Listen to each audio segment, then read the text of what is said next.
great crowd. Thank you all for coming out tonight.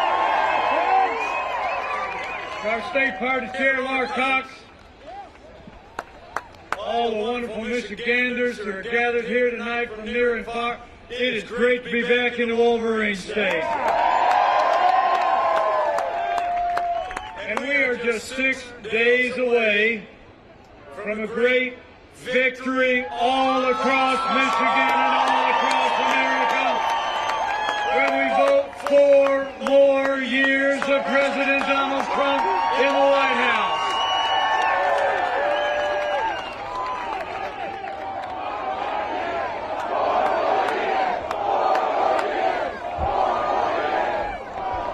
And the road to victory goes right through Michigan. On November 3rd, I got a favor to ask. We need you to show them that Michigan is Trump country. Now, it really is great to be here with all of you. Thank you so much for coming out. I can't tell you how much it means. It really does. The President's in Arizona today. I can't wait to tell them about this crowd. It's great to be here with so many friends, but also with a son of Midland, a man who served the people of the Wolverine State and the Michigan State House. The moment he arrived in Washington, D.C., I can tell you firsthand, he has emerged as one of the strongest advocates, not just for Michigan, but for everything that has always made America great. Join me in thanking Congressman John Molinar.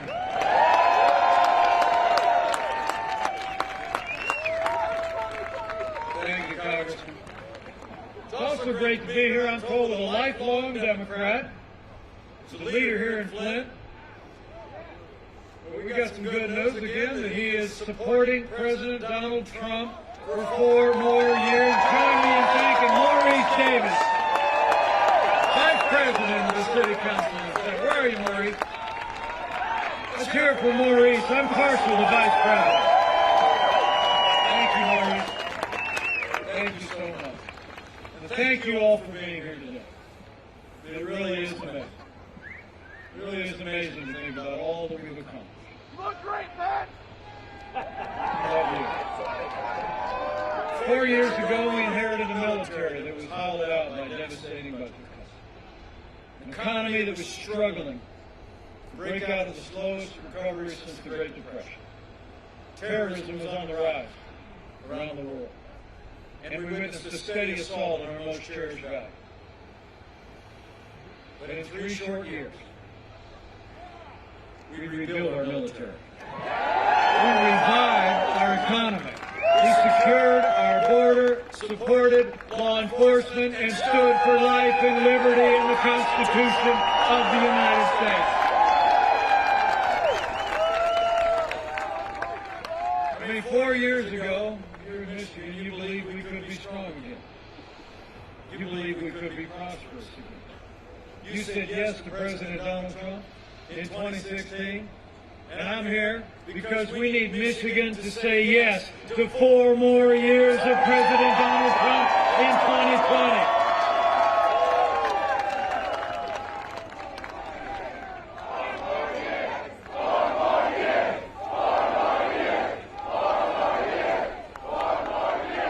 But think how far we've come because of the confidence the people of Michigan placed in this president. It all starts with our national defense, always. It's the first obligation of the national government is to provide for the common defense.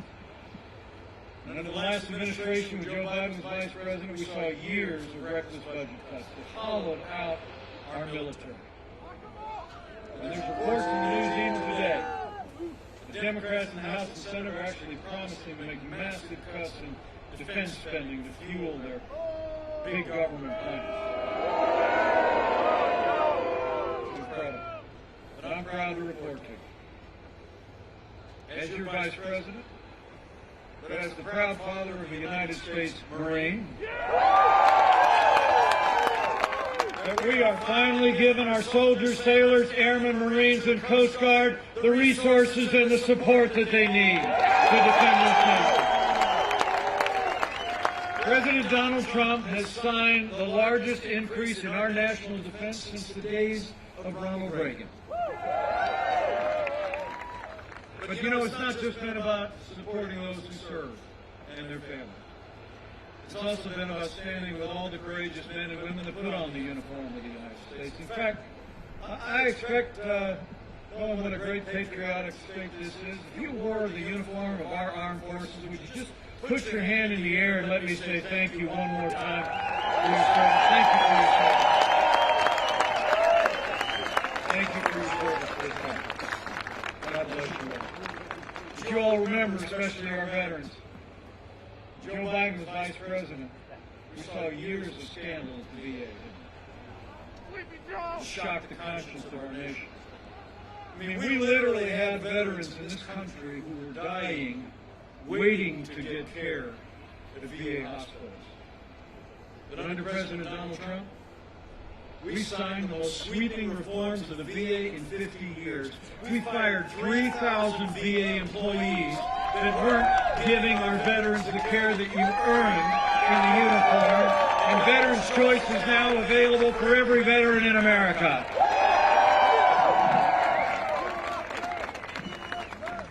You know, support for our national defense, support for our veterans is just one more reason why we need Michigan to send a West Point grad, an Army combat veteran, and a man of leadership and quality to the United States Senate. We need Michigan to send John James to the U.S. Senate.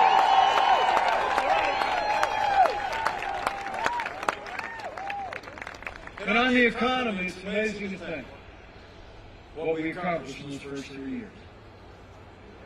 After Joe Biden, the last administration, tried to tax and spend and regulate us back to a growing economy, President Donald Trump created the greatest economy in American history. It's true. And now, in the midst of a global pandemic, Joe Biden wants to raise taxes by $4 trillion. And he's got this $2 trillion Green New Deal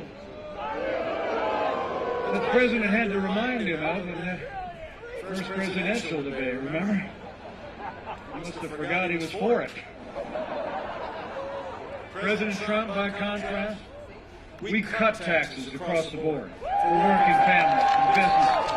We rolled back more federal red tape than any administration in history. We fought for free and fair trade. We unleashed American energy, and in 3 short years, businesses created more than 7 million good-paying jobs, including 112,000 jobs right here in the state of Michigan. And wages were rising across the board in those first 3 years. What meant the most to the president and me is wages were rising most rapidly for hardworking blue-collar Americans. The forgotten men and women of America were forgotten no more. You know, when Joe Biden was vice president, America actually lost 200,000 manufacturing jobs. You know, I'm from just south of here, in the Hoosier State. Just like Michigan. Thank you for that. You don't get that often in football season. You know, Indiana and Michigan are very much alike. I mean, we do 2 things really well. We make things and we grow things, right? We market them to the world. The last administration literally said, after losing 200,000 manufacturing jobs, they actually said those jobs were never coming back. The elites on the East Coast and on the left coast often talk about our part of the country as the Rust Belt. And there was a fair amount of rust on it when they were in charge. Right? I mean, the last president actually said, when he was confronted with losing all those manufacturing jobs, he said, "What magic wand do you have?" We didn't need a magic wand. We just needed President Donald Trump in the White House. 500,000 manufacturing jobs created in our first 3 years, including 17,000 right here in the Wolverine state. Manufacturing came roaring back. Really did, with less taxes, less regulation, fighting for free and fair trade that put American jobs and American workers first.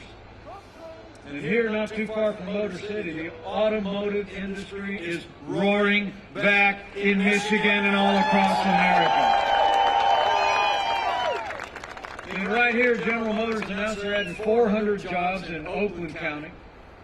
Fiat Chrysler is already building a $1.6 billion new assembly plant that will create more than 6,000 jobs in Detroit.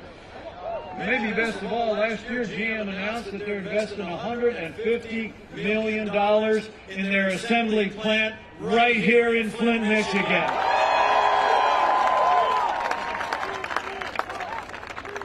And you know, that's all a result of cutting those taxes and rolling back red tape. It also has a lot to do with trade. You know, when we took office,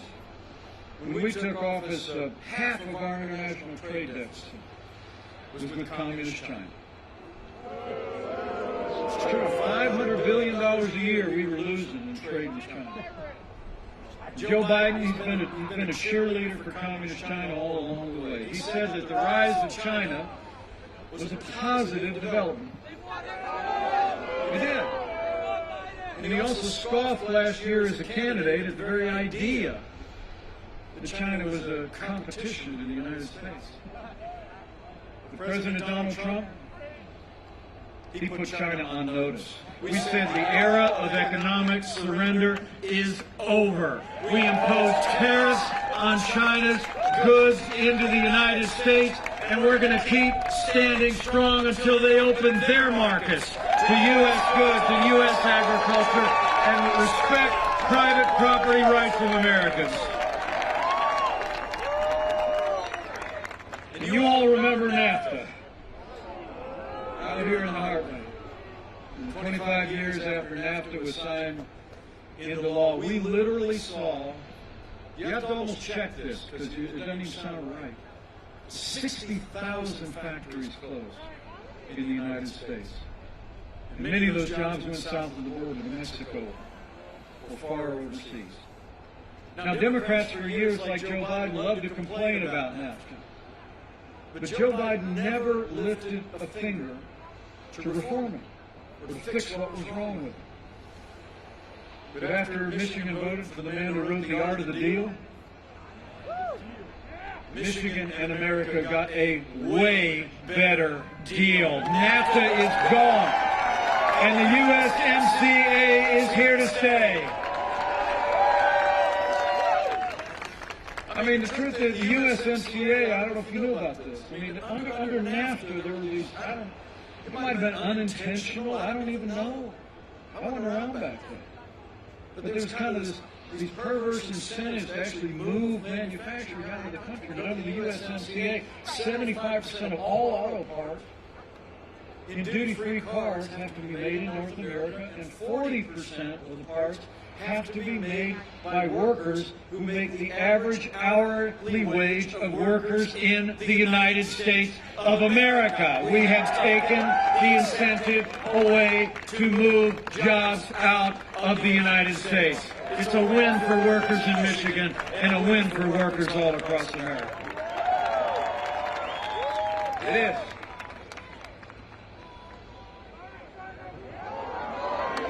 I'm with her.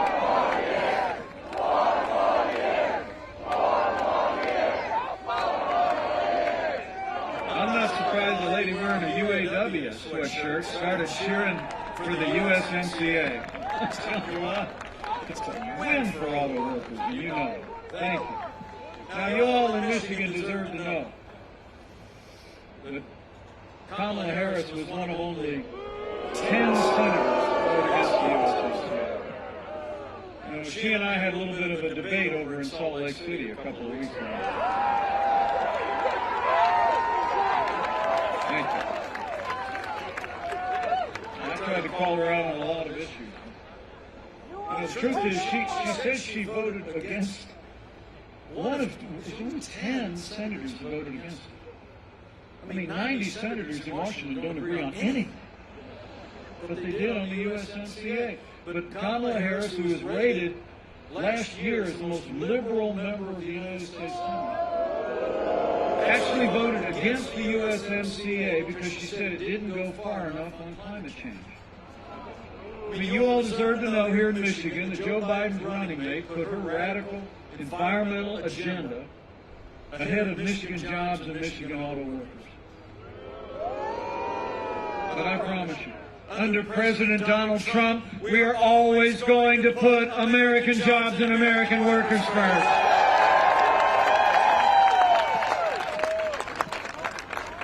And then you got energy, plays such an important role, drives prosperity in Michigan all across the heartland of this country.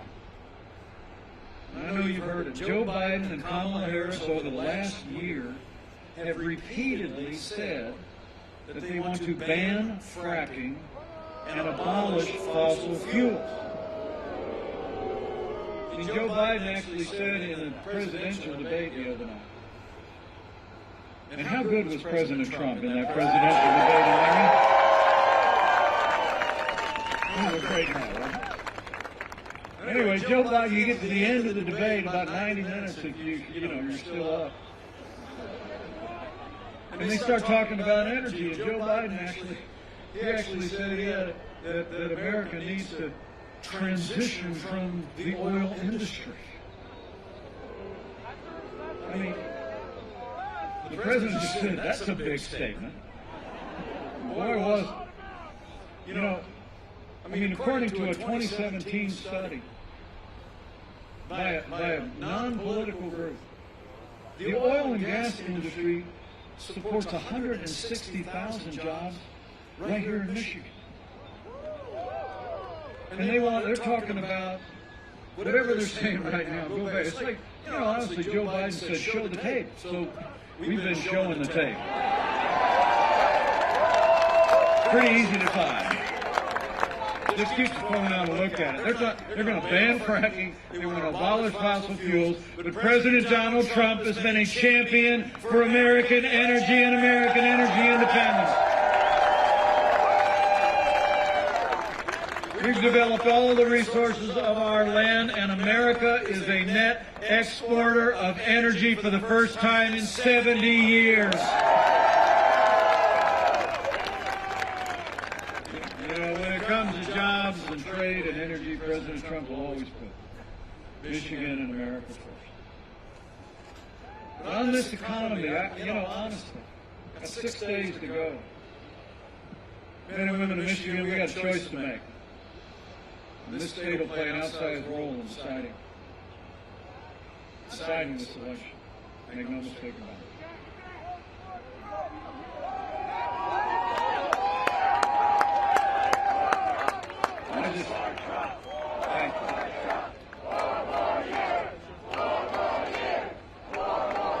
Here's the choice. I know you got my back. We just got to make sure Michigan comes through. Let me tell you something. The choice in this election is real simple. The President says it all. When you look at our agenda of less taxes, less regulation, free and fair trade, American energy independence, and you look at their more taxes, more regulation, economic surrender on trade, less American energy, it's clear. This election is a choice between a Trump recovery and a Biden depression. It's true. A nonpartisan study just came out last week that said that Joe Biden's economic policies would cost 5 million American jobs, and that the average American family would lose $6,500 a year in income. So in all the 6 days that remain, I want you to reach out to neighbors and friends here in Flint, all across the state. I want you to say, I was standing out in the cold. Mike Pence showed up. And he told me to ask one question. Here's the question you got to ask. Here, really, just find somebody who knows you. They haven't made a decision yet. You just look at them and say, who do you really think can bring this American economy all the way down? A career politician with 47 years in Washington, raising taxes, stifling the economy, waving a white flag of economic surrender on trade, or a proven job creator that'll keep cutting taxes, fighting for American jobs and American workers. For a great American comeback in Michigan and across this nation, we need 4 more years of President Donald Trump in the White House.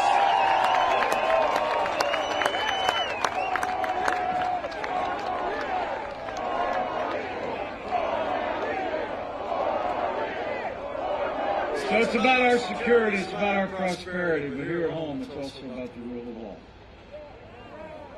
And I couldn't be more proud to be Vice President, to a president who stands every day with the men and women who serve on the thin blue line of law enforcement.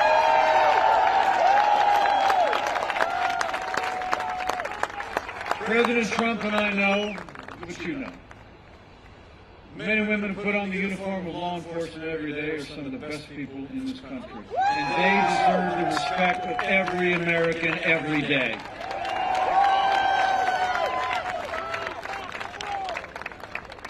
Now, the President and I will always support the right of peaceful protest. It's enshrined in our Constitution.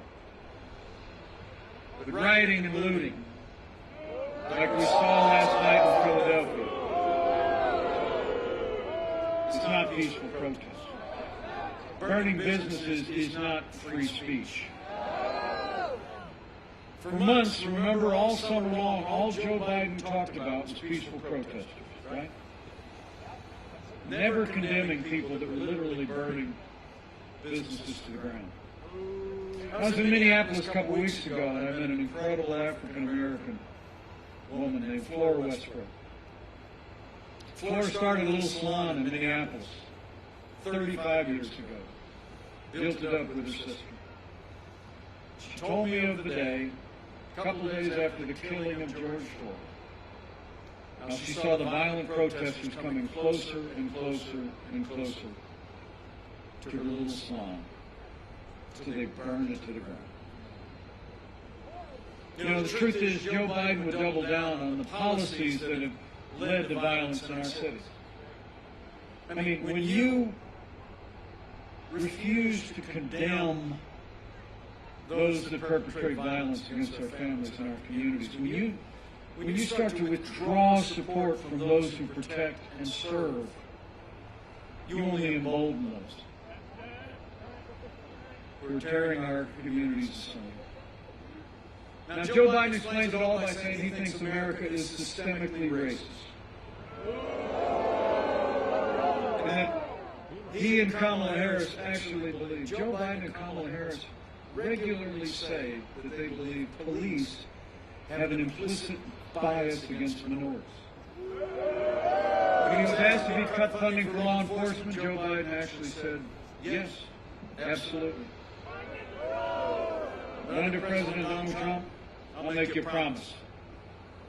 We're not going to defund the police. Not now, not ever. We're going to back the blue, and we're going to back the blue for 4 more years.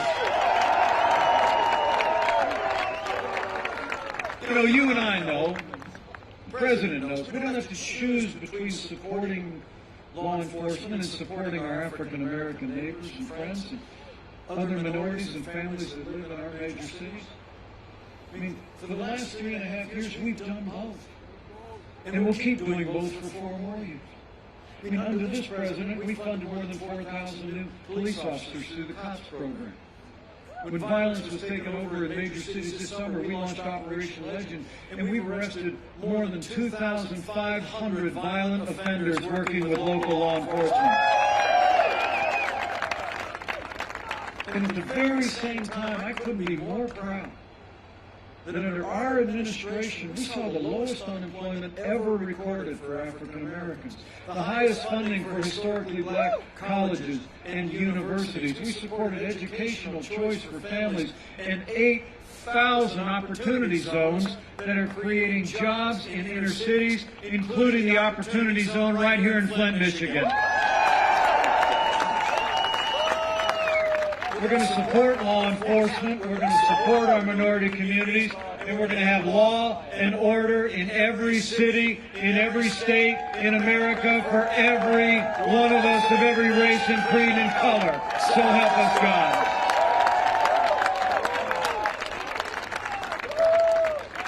In support of the rule of law, I'm proud to report all the great Michiganders gathered here. We stand here today. President Trump has actually appointed more than 220 conservatives to our federal force. And they are all men and women who will uphold the God-given liberties enshrined in our Constitution, like the freedom of religion, the freedom of speech, and the Second Amendment right to keep and bear arms.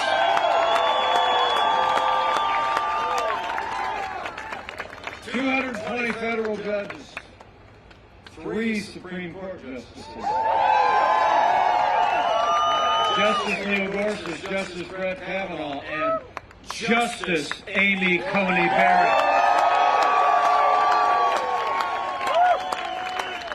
Isn't she great?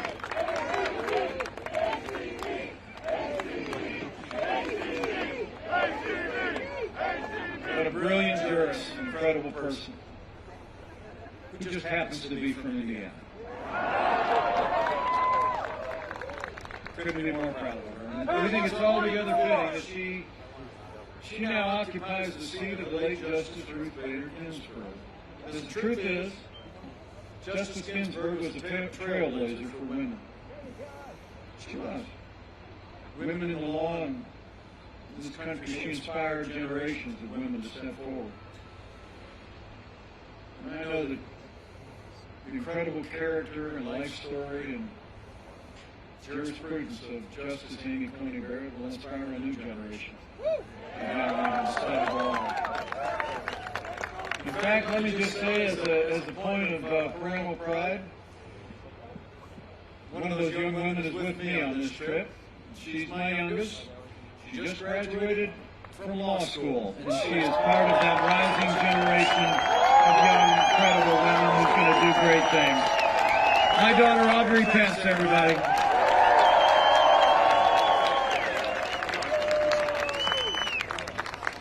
You know, when you think about the courts and all that we've been able to accomplish, it's been because of the strong support we got from the people of Michigan. It's been because you have a president that kept his word to appoint principal jurists to our court who will uphold our Constitution. And it's one more reason why we need to send John James to a renewed Republican majority in the United States Senate.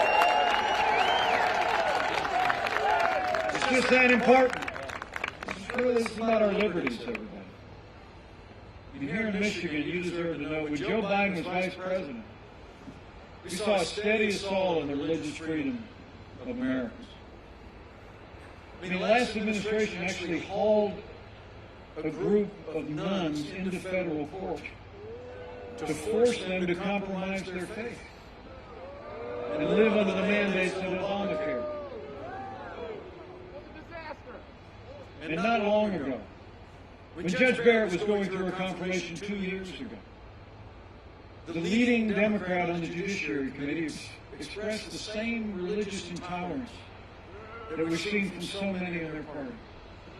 She said she was concerned about Judge Barrett because of her devout Catholic faith. She said, and I quote, "The dogma lives loudly within you." And Hollywood elites started attacking Judge Barrett, and they've never stopped. Well, I got a message for the Democrats in Washington and their friends in Hollywood. That dogma lives loudly in me. That dogma lives loudly in you. And the right to live and work and worship according to the dictates of our faith lives loudly in the Constitution of the United States of America. Under President Trump, we've not only appointed men and women to our courts who uphold our religious freedom, but we restored the conscience rights of doctors and nurses, religious charities and organizations. And it was President Donald Trump who ended the legal assault on the little sisters of the poor, and the Supreme Court made it permanent. President Donald Trump has stood for the freedom of religion of every American, of every faith, and we're going to do it for 4 more years. And finally, where Joe Biden and Kamala Harris support taxpayer funding of abortion all the way up to the moment of birth,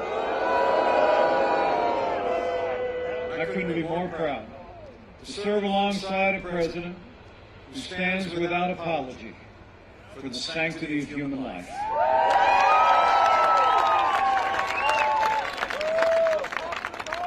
It's an amazing first 3 years because of the support of the people of Michigan in 2016. We rebuilt our military, we revived our economy, we stood for law and order, liberties, and life. And none of that would have been possible without the strong and consistent support of Michigan's Republican delegation to Congress. So I got a favor to ask. Right after you re-elect President Donald Trump and send John James to the United States Senate, we need you to send Congressman John Molinar to a new Republican majority in the House of Representatives and retire Nancy Pelosi once and for all.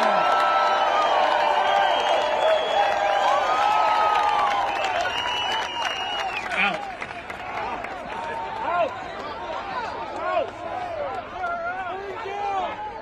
Now, when you look at what we were able to accomplish in these first 2 years,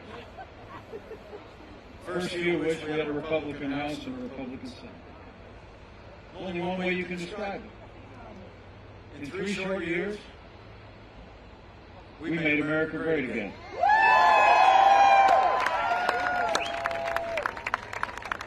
And then 2020 arrived, and the coronavirus struck from China. But before the very first case of community transmission anywhere in America, President Trump did what no American had ever done in the history of this country. He suspended all travel from China, the second largest economy in the world. President Trump put the health of America first. Now, Joe Biden said it was xenophobic. He literally wrote a few days before the president's action that banning travel during a global pandemic would make things worse. Joe Biden got it wrong. President Trump got it right.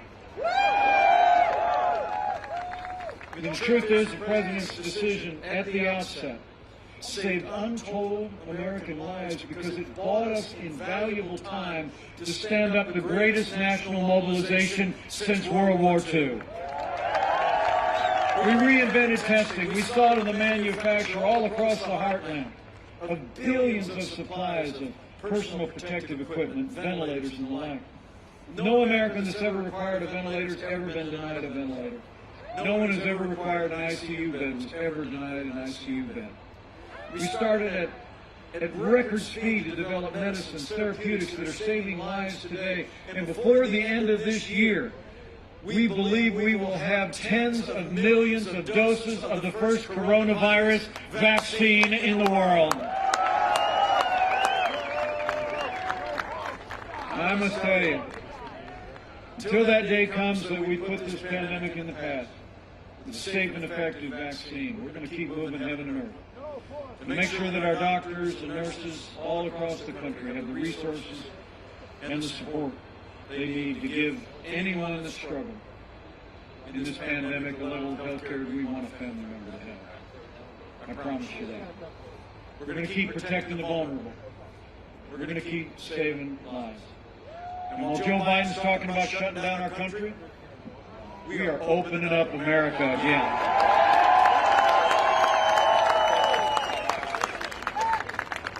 I mean, it's amazing to think on that foundation that the president poured those first 3 years. And with the unprecedented support Congressman John Molinar helped to provide, direct payments to families, direct payments to businesses to keep nearly 50 million Americans on the payroll of small businesses. After we lost 22 million jobs at the height of this pandemic, we've already seen 11.5 million people go back to work in the last 5 months, including 600,000 people right here in Michigan. We are opening up America again. So we've gone through a time of testing. I know you came out on this cold night because, 6 days from now we're coming to a time for choosing. The choice in this election has never been clearer. Stakes have never been higher.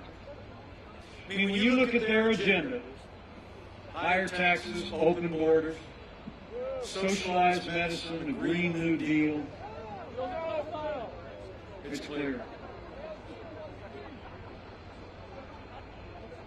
We love you, Pence!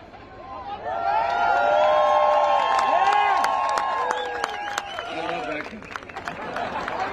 It's true. I mean, look, Joe Biden's just going to be a Trojan horse for the radical left. And his running mate, Kamala Harris, I said, she was more liberal than Bernie Sanders in the last year in the Senate. Now, Joe Biden says that democracy is on the ballot. Well, I think our economic recovery is on the ballot. I think law and order are on the ballot. But I also believe there are things more foundational to our country that are on the ballot. In this election, I think it's not going to be so much whether America ends up more Democrat or more Republican, more liberal or more conservative, more red or more blue. I think the choice in this election is whether America remains America. It's whether we're going to chart a course for our children and our grandchildren with a renewed commitment to freedom, patriotism, family, faith, and all the principles that have made this country great, or whether we're going to let Joe Biden and the radical left turn our nation toward an inevitable path of less freedom, socialism, and American decline. So for our freedom and for all the ideals that have always made America great, Michigan, we need to decide right here and right now that Joe Biden will never be president of the United States. We're going to re-elect President Donald Trump for 4 more years.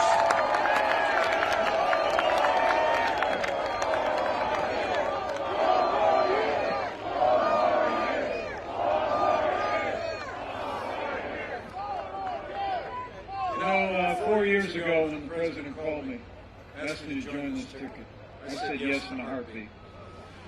Because I knew in the time that we spent together, I knew he had the vision, he had the leadership qualities that could bring this country back and make this country great again.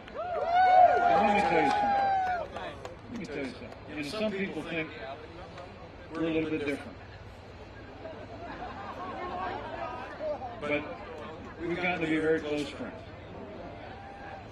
When we're at the White House, we're together for hours a day over the last 3.5 years. And when we're traveling different places, we speak every day, just like we did this morning.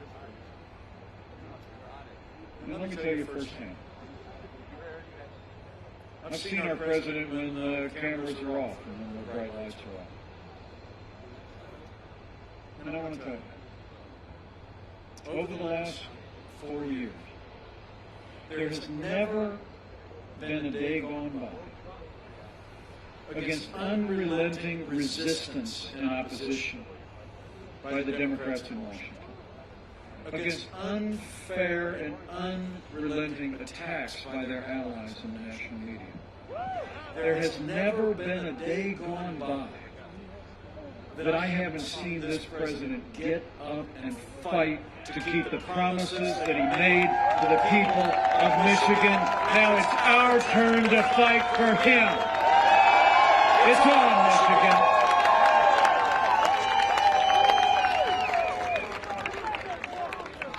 It's time. And so I got a few things I got to ask you to do. And then I got a plane to catch. First and foremost, I already checked on the way here. Early voting has already started, right, John?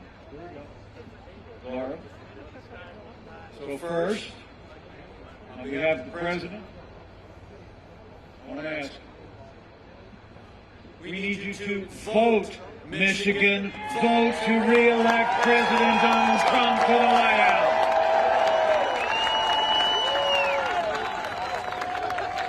You've taken advantage of that early voting. My wife and I just voted down in Indianapolis a couple of days ago. The President did down in Florida. You need to go get it done. And you can vote absentee, I'm told. A check. City Clerk's office. 1101 South Saginaw Street. Open 8 to 5. Suite 201C. And remember, friends don't let friends vote alone. Bring a neighbor, bring a family member, bring a friend and vote to re-elect President Donald Trump to the White House. Let's get it done. Let's get it done tomorrow. First thing. Secondly, after you vote with a friend, I want you to go tell somebody all that we've accomplished under this president's leadership and the choice that we face in this election. I mean, I really believe with all my heart this is one of the most important elections ever in the life of this nation. It really is a moment where we're going to decide for our children and our grandchildren not just who will be in the White House in the next 4 years, but what kind of nation they're going to live in. You know, the President and I were on 60 Minutes the other night.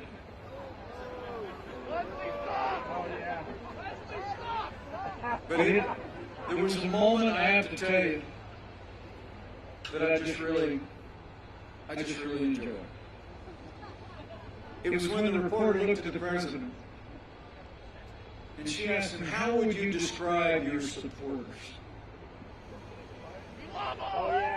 And the President, without a moment's hesitation, gave an answer I'll never forget.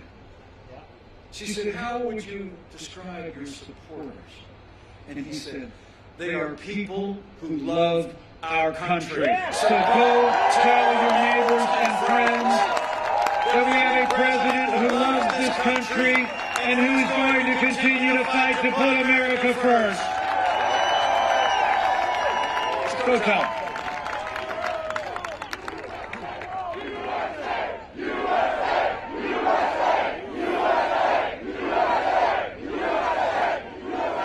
I asked you to do that because I really do believe that history-making election in 2016 here in Michigan, all across the country, it was proof positive.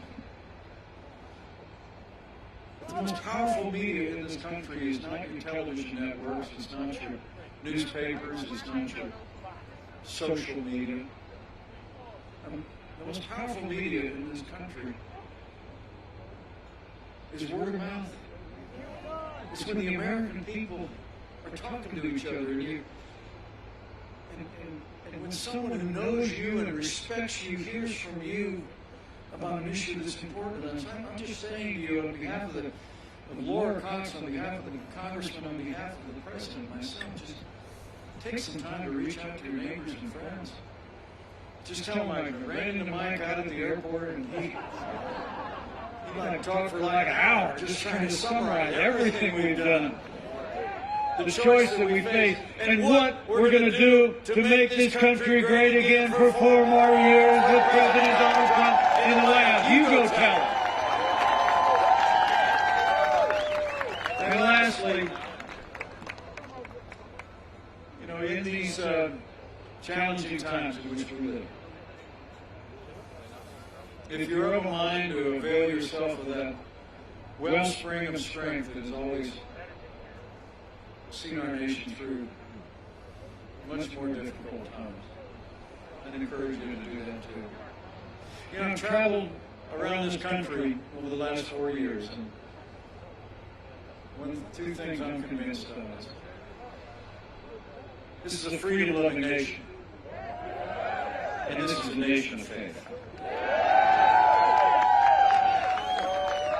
And everywhere the President and I go, it's without fail. People will reach across the line and lower their voice a little bit and just say, I'm praying for you. And we hear it all the time. And so if you're inclined to bow the head and bend the knee from time to time, that's the last thing I'd ask you to do